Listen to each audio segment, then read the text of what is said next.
Hi, Restoration. Welcome back to our Immerse webinar. We're so glad to have you again.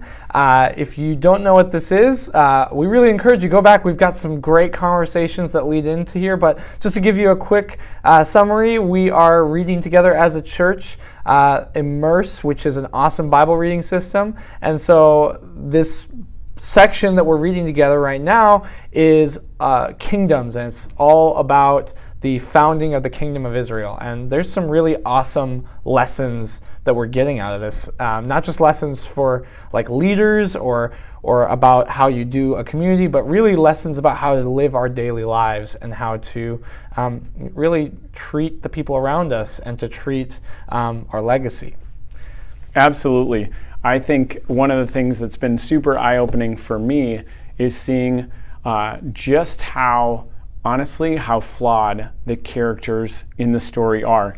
I grew up going to church, and we had Sunday school lessons, and Samson was called, look at the good things Samson did. And after reading the story, Samson didn't do very good things. And then even, I know you're going to talk about this, but even David, had more flaws than I realized, and on these people go. And what that says to me is how gracious and compassionate God is, that He continues to work with a people that are so flawed. Mm-hmm. So the people have come into the promised land, they're continuing to act like the nations around them, and they ask for a king, and so God gives them a king like the nations around them, and yet God's grieved about that king, so He seeks someone who's after His own heart, and that person rules. And in our reading for the last week, we come to the end of David's life and the beginning of the next king, his son, King Solomon, mm-hmm. although there was definitely some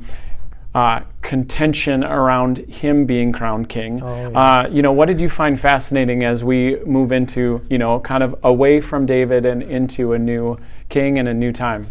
Yeah, so at this point in the reading, we've actually seen a few transitions of power in Israel, kind of as you were mentioning. And it's hard not to compare them a little bit. And something that just jumped out to me in Solomon was just, he kind of ends up doing this thing with legacy. He really points to where he comes from, and that made me think about legacy and about how we in our lives are building a story that is continued by people down the line. And sometimes they're our family, sometimes they're the next person in the chain at our job, sometimes they're someone that's in our community or another coach or whatever the position is. But again, it really got me thinking about David. What legacy has he left? And last week we talked about how some of the difficulties of what he's done, like he's made this mistake and he's left this legacy of really hardship. But even in that moment, even in his dark times, he leans on God and he continues to honor God, he continues to seek God, and he doesn't fall back to human ways of dealing with things. And I think what that does is it really creates this dynamic, this situation where he's a standard, a bar to live by, and also his decisions end up blessing the people that come after him as well. So because David has chosen to do something this way, for instance, chosen to honor God rather to be retributive and attack like Saul's family, David doesn't really leave this ongoing conflict to his son. Now, that being said, there is still something to notice in the passage. Right, for sure, because David is really someone that God chose. And when you talk about this legacy, I think part of the legacy is honored by the writers, because as we get to each of these new kings, they are basically judged for either they did what was right in God's sight, like his father David did, or they did what was evil in the Lord's sight, like so-and-so or so-and-so, Jeroboam being one of those. But David actively did some legacy pieces, some of which are mixed, when he tells his son to take some people out right before as he's becoming king. But even with the flaws, God still, or the writers still choose to use David, not as a perfect standard, but definitely as an ideal to those who follow God with their whole heart. And another really interesting thing we see in this is that that standard is also it's not just a standard of like, hey, live up to this or else, but it also somewhat becomes a covering. When some of those kings mess up in the future, God actually withholds certain punishments from them because of the sake of David, because they are of David's family, and because God has immense love for David and his legacy, and so wants to protect that. And we see that with Solomon, who we'll see this Sunday. In 2 Sundays, we'll actually see. Next Sunday we'll see Solomon do some really unwise things for the wisest person on earth. But God withholds his judgment for the sake of his father David. And he even withholds that judgment to Solomon's son Rehoboam, and again, for the sake of his grandfather David. And we do see that over and over in the story. So what if I'm not part of David's family? Mm-hmm. What if I come from a family that is, they put the fun in dysfunction, for example. Yeah. We see this situation where if I'm a son of David, or if I'm in the family of David, it's nice to claim that legacy. Like, my dad is a big deal, and like it's almost in some ways maybe intimidating because he was such a big deal, and now I have to live up to that. But at very least, I don't have to be ashamed of where he comes from. And we sometimes have families that aren't in that zone. Sometimes we have families that maybe we are a little ashamed to admit that, that's a person that is my father or my brother or my grandfather.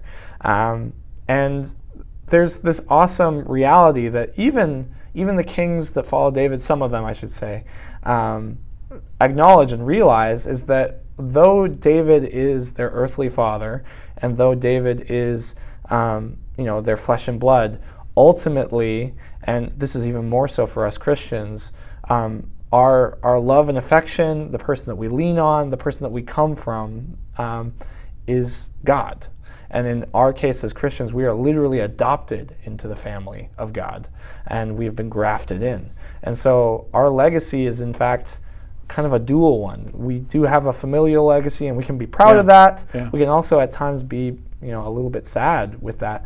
But we also have this amazing legacy of Christ and of God and of all the faithfulness and the love and the protection that he's given. And we can be proud of that and claim that over ourselves. And we see that claiming of legacy a little bit in Solomon. Essentially, when he's completed the temple, he starts talking about where he comes from and what this means. Yeah, that was one of my favorite parts in the reading. It's in 1 Kings 7, 8, and 9, where after giving lavish instruction about how the temple's going to be built and what's going to be in it, which is actually supposed to point us back to the tabernacle and even all the way to the Garden of Eden.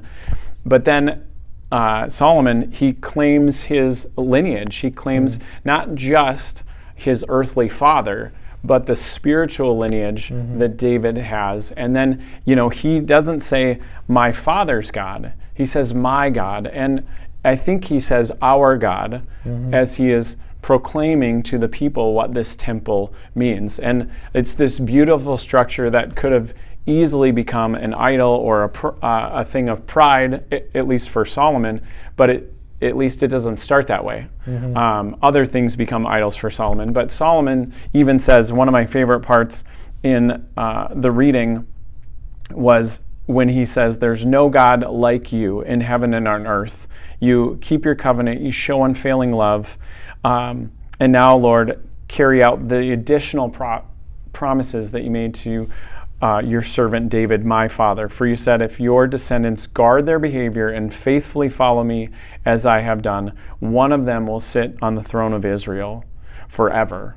And now, Lord, fulfill that promise. But and come into this temple, but I know that you can't really live in the temple. We can't even, can the highest heaven even contain you, God? And he starts to begin to talk about God's majesty after he claims this legacy. And so, one of the things about 1st and 2nd Samuel is it's written over this super condensed 100-year period of time. It's probably even a little less than 100 years. And yet, 1st and 2nd Kings is written over almost 400 years of time. And what my point in bringing that up is sometimes when we're living our lives, we only see one generation ahead and one generation behind. And that's kind of 1st and 2nd Samuel. But really, the book of 1st and 2nd Kings starts to have us stretch that out and go, how am I living now, and how will it matter for not just my kids, but my children's children and their children? Yeah, if you're hearing this and you're going like, yeah, that's all good and dandy if I believe in God and if I believe in the blessing of God, but what's good for me in this if I'm not so certain about the supernatural, and if I think that maybe God's not the kind that like really does bless individual people. But the thing is, we don't even need to look to the supernatural, though we believe that that's important, to see this effective legacy. Something that kind of jumps to mind is like someone that a father that takes out a lot of debt, right? Sure. In their life and spends voraciously and kind of acts as if the bill will never come. Well, the thing is, the bill will come. It'll just not come to him. It'll come to his descendants.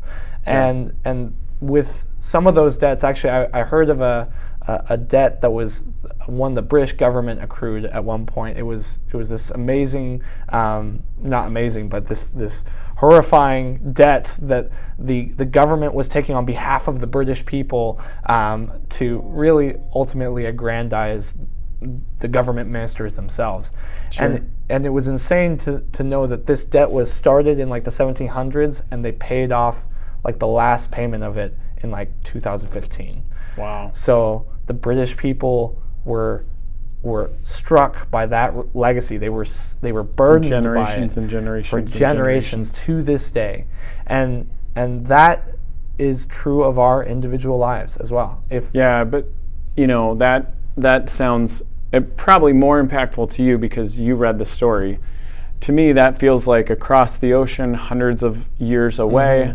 But have you experienced this either in your family or a friend's family that's much more up close and personal? Yeah.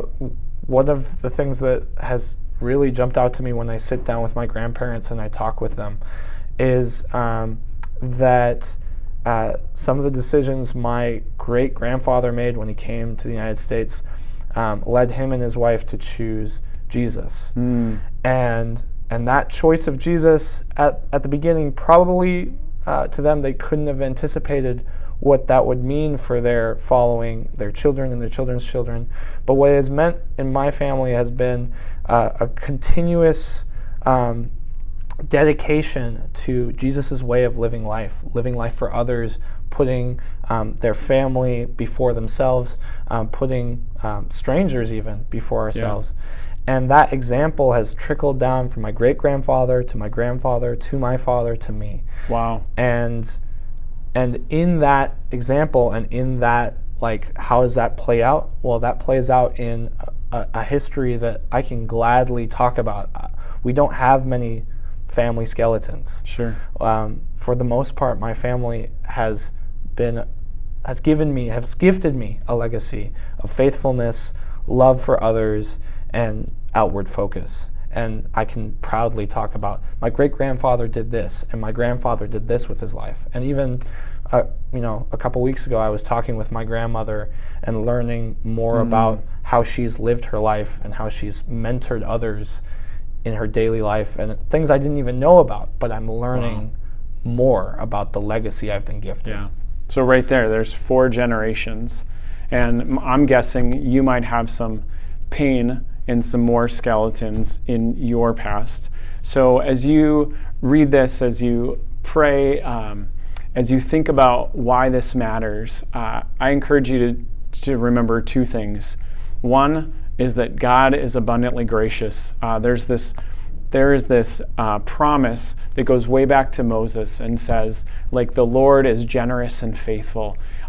His love is unending. He will punish to the third and fourth generation, but he will bless to the thousands of generations. And so that's not meant to be taken literally. That is meant to show, at least in my mind, that's meant to show the great contrast to the reality of painful consequences and how they do trickle down, but also to this thousands of years of blessing that God has for people, for all people. Because we'll see in the story, you don't have to be from David's family to love God, to follow him faithfully. And just because you're a part of David's family doesn't mean you will. It's a constant choice that we have to make, that we have to continually trust ourselves to God. And like you'll see in the reading, Solomon, with all this wisdom, chooses to turn his heart away from God. So, any closing thoughts from you?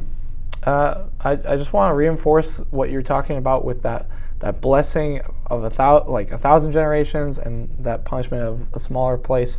David's example and the love that God had for David, we talked about it earlier, but if you really think about that is one man's faithfulness dictating protection for an entire nation.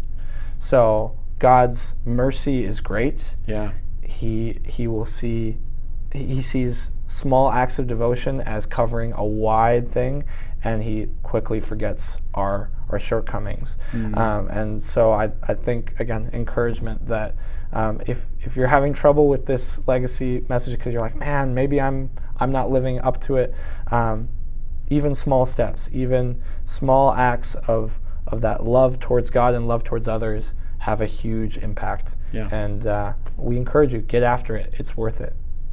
So thanks for tuning in, guys.